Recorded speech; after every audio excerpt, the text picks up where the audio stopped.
जैसे कि आप सभी को मालूम है, आज शुक्रवार है। आज गुरु भगवान के द्वारा अमृत वर्षा हुई। सभी साधक अपनी मनोवृत्तियों को एकाग्र करके अमृत वचन को ध्यान से सुने और अपना मार्गदर्शन करें। ओम गुरु भगवान नमः।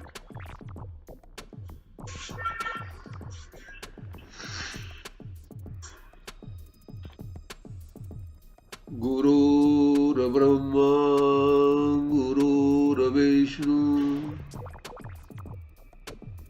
गुरुर्देवो महेश्वरा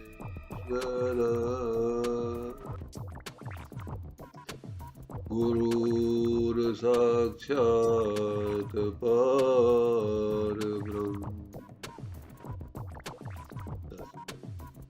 श्री गुरुवे नमः। तस्मै श्री गुरुवे नमः। तस्मै श्री गुरुवे। करतार सत्संग में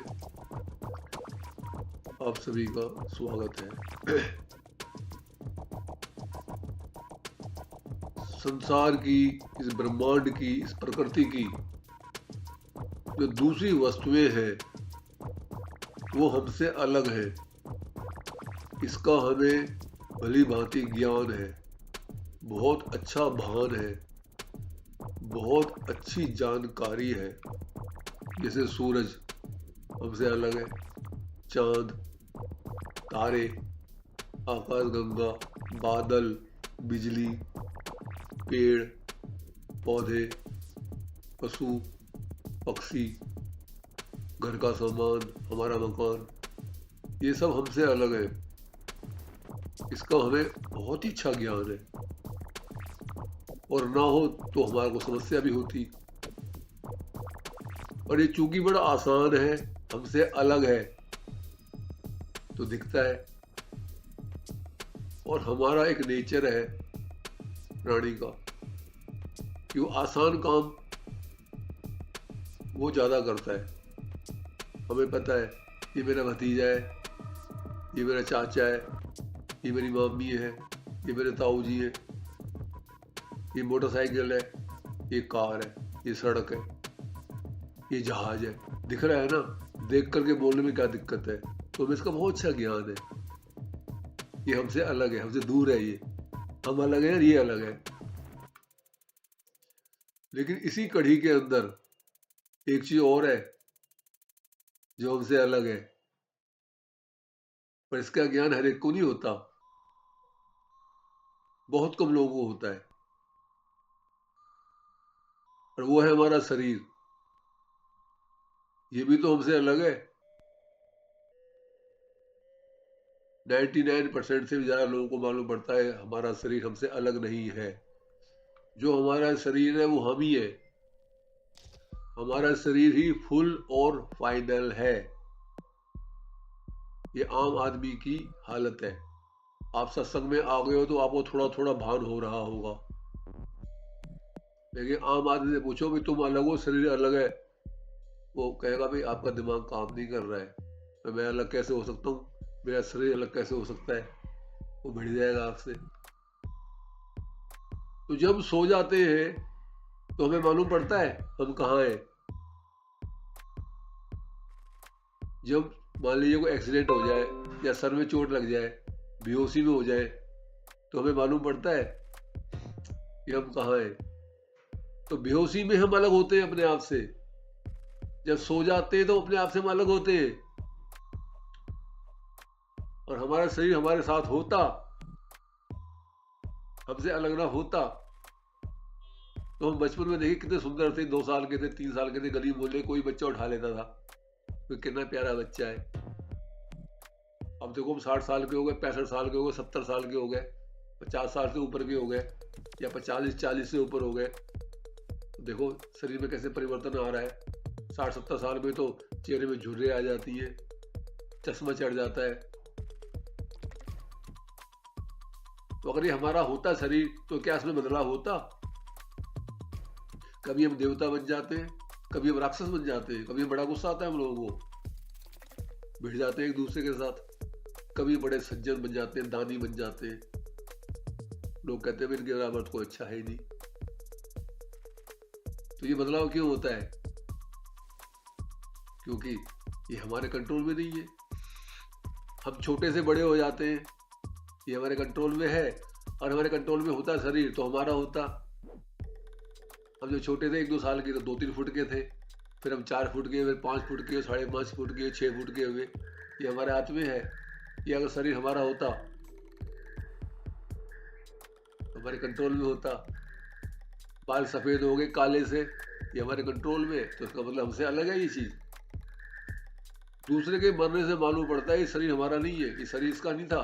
इसका होता तो इसके साथ रहता ना। दाह संस्कार करके आते हैं हम लोग, कितना दाह संस्कार कर दिया हम लोगों ने लोगों को आज तक, तो हम नहीं मरे अभी तक, बाकी तो मरे हमारे सामने। तो उसे सिद्ध होता है कि शरीर हमारा नहीं है। हमारा शरीर हमारा होता तो हमारा एक जैसा होता ना, जैसे शुरू में था। 2 साल के होते हमेशा के हम, जब 40 साल के तो हम 40 साल के होते, 41 साल के नहीं होते।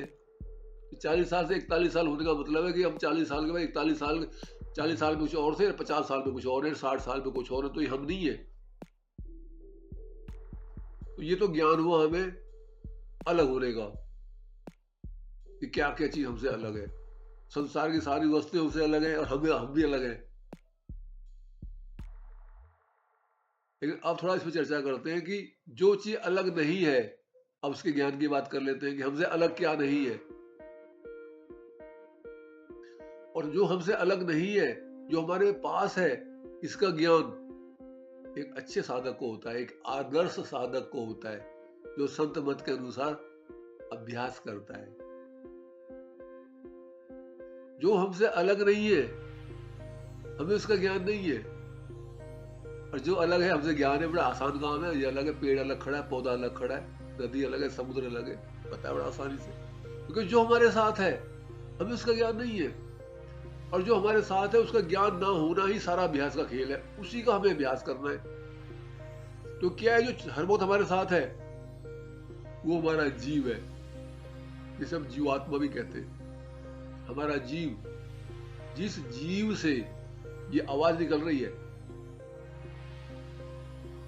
जिस जीव की उपस्थिति से आप सब सुन रहे हो, आप सब देख रहे हो, और जिस जीव की उपस्थिति से आपको ये पता है कि सूरज अलग है, चांद अलग है, सितारे अलग है, ये मेरे मामा, ये मेरा चाचा है, कल इसकी शादी है फलाने की ढिमके की, ये शिमला है, ये मसूरी, नैनीताल है।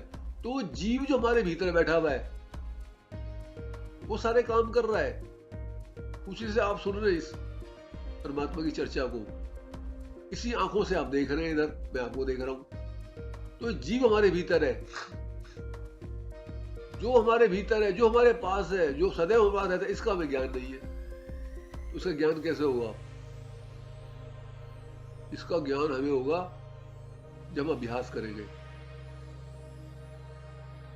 जब परमात्मा का संग करेंगे, जब संतों का संग करेंगे, जब सत्संग करेंगे, जब नाम जप करेंगे, जब ध्यान करेंगे, प्रार्थना करेंगे, सत्संग करेंगे, सेवा करेंगे, सुमिरन करेंगे, तब मालूम पड़ेगा एक चीज ऐसी है जो हमारे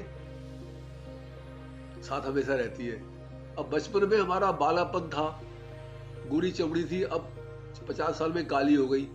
लेकिन जब हम बचपन में थे, अपने हाथ को हिलाते थे, पैर को हिलाते थे, छोटे थे, 2 महीने के 3 महीने के, पालकी में हाथ हिलाते थे, फिर थोड़े बड़े चलने लगे, फिर हम सारे काम कर रहे, नौकरी भी कर रहे। तो उस टाइम भी ताकत की जरूरत थी, हाथ हिलाने के लिए, चलने के लिए, उठने बैठने, खाने पीने के लिए। आज भी ताकत की जरूरत है, आज भी हम हाथ हिला रहे हैं और काम कर रहे हैं रात दिन सुबह सब। तो वो ताकत में बदलाव नहीं आया, वो ताकत जीव है, वो ताकत जीव है, उसमें बदलाव नहीं आया। और जब हम मर जाएंगे, हमारा दाह संस्कार हो जाएगा, तब भी उस ताकत में बदलाव नहीं आएगा। क्यों नहीं आएगा बदलाव? प्रश्न आ जाता है। नहीं आएगा, क्योंकि वो ताकत अलग है और ये शरीर अलग है। जिस प्रकार से पेड़ पौधे, सूरज, चांद, सितारे अलग है, ये शरीर अलग है, उसी प्रकार से वो ताकत अलग है। लेकिन वो ताकत परमानेंट ताकत है। ये शरीर ये परमानेंट नहीं है, ये टेम्परेरी है। ऐसे सूरज चांद सितारे भी टेम्परेरी है।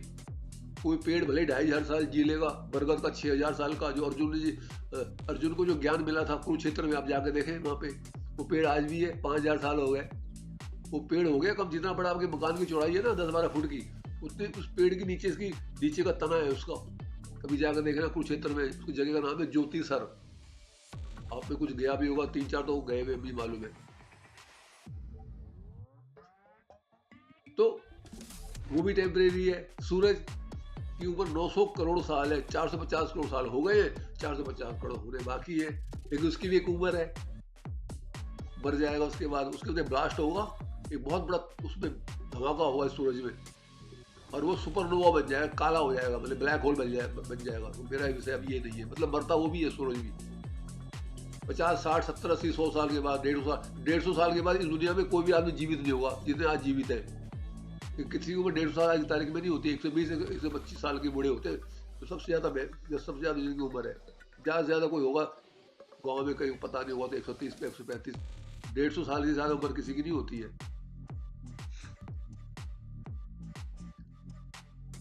तो ये सब टेम्परेरी है, लेकिन इसके अंदर जो जीव है, जिसे हम जीवात्मा कहते हैं, वो परमानेंट है, वो हमेशा रहती है। वो दाह संस्कार के बाद भी रहती है, उतनी रहती है जितनी पहले थी।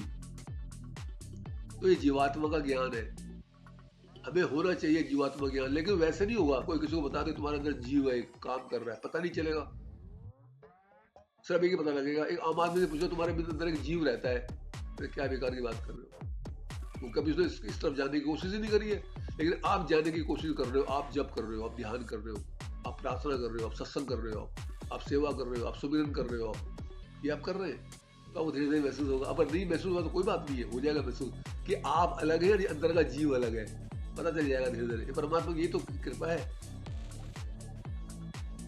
तो ये जीव हमारे भीतर शक्ति के रूप में होती है, ये कभी नहीं बदलती, वैसे की वैसी रहती है। तो इसे कहते हैं जीवात्मा, तो शुद्ध शब्द है जीवात्मा। कई लोगों को आत्मा भी कह देते हैं इसको। अच्छा, ये गहरा ज्ञान हो गया। अब थोड़ा और आगे चलते हैं, और गहराई में, इतनी गहराई में चलते हैं कि वही हमारा उद्देश्य है। जीव आत्मा शब्द प्रयोग हुआ, जीव आत्मा, जीव जमा आत्मा। आत्मा किसे कहते हैं? आत्मा माने परमात्मा, वो एक ही बात, आत्मा कहो चाहे परमात्मा को, एक ही बात होती है। जैसे आपने किसी को बोला रमेश, उन्हें नहीं सुना आपकी बात को, आपने कहा रमेश, फिर भी नहीं सुना, आपने जोर से बोल दिया रमेश, तो 3 बार कह रहे रमेश, सुरेश तो नहीं हो जाएगा ना, दूसरा नाम दूसरा तो नहीं हो जाएगा, रमेश तो रमेश से रहेगा ना। इस प्रकार आत्मा को जोर से परमात्मा कह देते हैं, थोड़ा वजन डालने के लिए, परमात्मा। तो परमात्मा आत्मा एक ही बात है।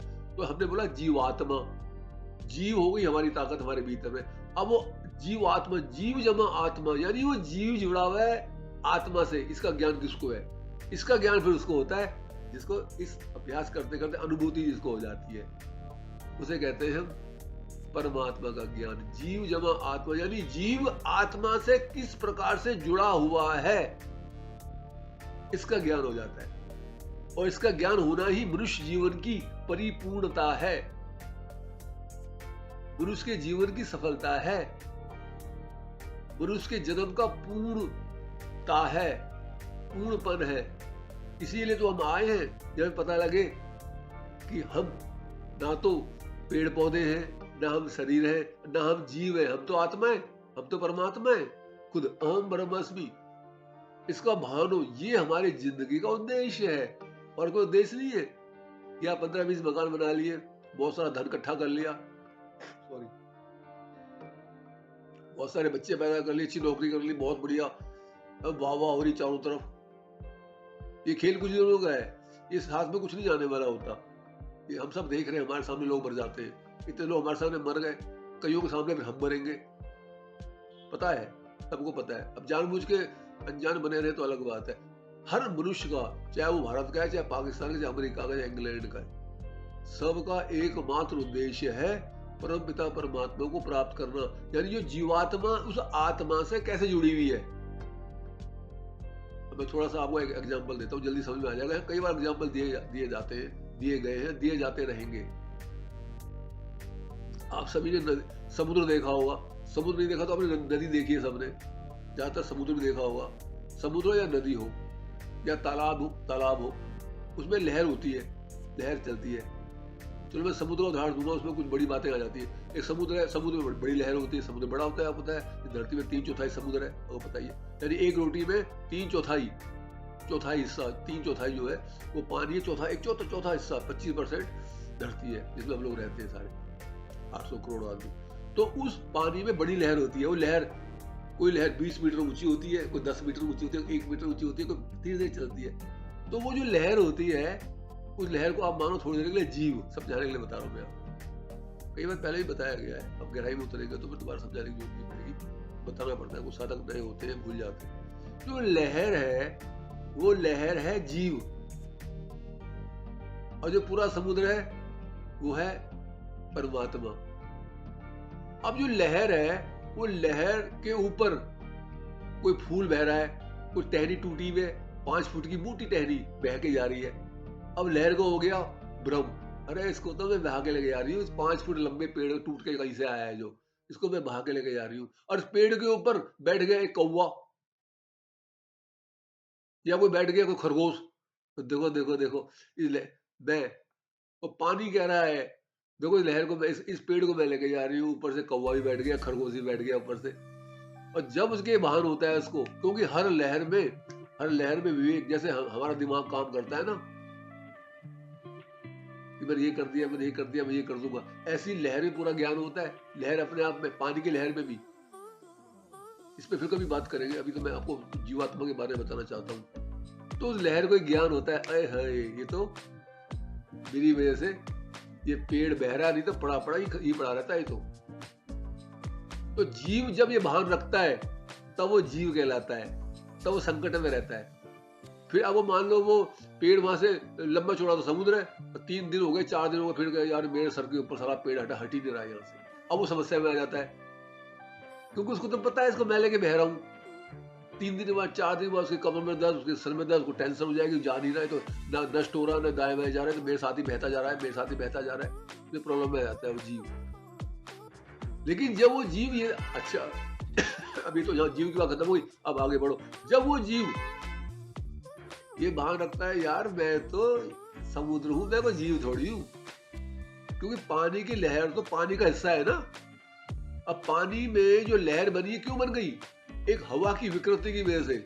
हवा चली तो लहर बन गई, हवा ना हो तो लहर भी नहीं बनती। यानी हवा का साथ दिया, जो ऊपर लहर है, समुद्र का भी ऊपर लहर है, उसने हवा का साथ लिया और वो लहर बन गई। उसने अपने आप को समझ लिया मैं लहर हूं।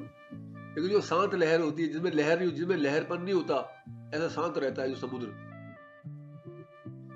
वो अपने को समुद्री समझता है।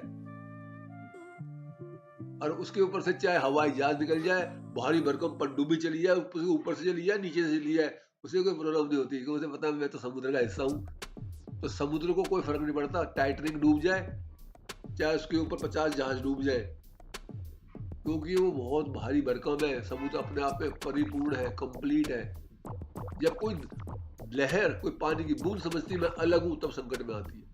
उसी प्रकार मैंने एग्जाम्पल दिया, उसी प्रकार जब हम समझते मैं हूँ, मैं प्रमोद कुमार, मैंने कर दिया एक काम, मैं वहां गया था, मैंने ये किया था, मैंने सो किया था, मैंने ये किया था, हम संकट में आ जाते हैं। जबकि मैं कुछ नहीं हूँ, जो कुछ है परमपिता परमात्मा है। जो हमारे पास जो शक्ति है, ये बोलने की शक्ति है, अब वो सुनाई दे रही है अभी आवाज, ये आप कान से सुन रहे हैं, ये दोनों एक ही बात है। तो सुन रहे हैं, इसके लिए शक्ति चाहिए, ऊर्जा चाहिए, बोला जा रहा है इसके लिए भी। ये दोनों परमात्मा के, यहाँ से आवाज निकल रही है, ये परमात्मा की आवाज है। आप जो सुन रहे हैं आप कान से, कान की शक्ति है वो भी परमात्मा कान से। तो अब ये जो पेड़ जो उगते हैं, पेड़ भी परमात्मा की शक्ति से उड़ते हैं, उसमें जो फल पैदा होते हैं वो परमात्मा की शक्ति से फल पैदा होते हैं, उसमें मिठास आती है, परमात्मा की शक्ति से मिठास आती है। कि पेड़ का कोई अपना कोई स्टॉक है क्या? वो चीनी घोल के मिलाता है उसमें, तब जाकर वो आम मीठा होता है उसका। सेब स्वादिष्ट कैसे होता है? तो सेब क्या उसके अंदर डालता है अपने तरल पदार्थ। ये सब परमात्मा के भिन्न भिन्न रूप है।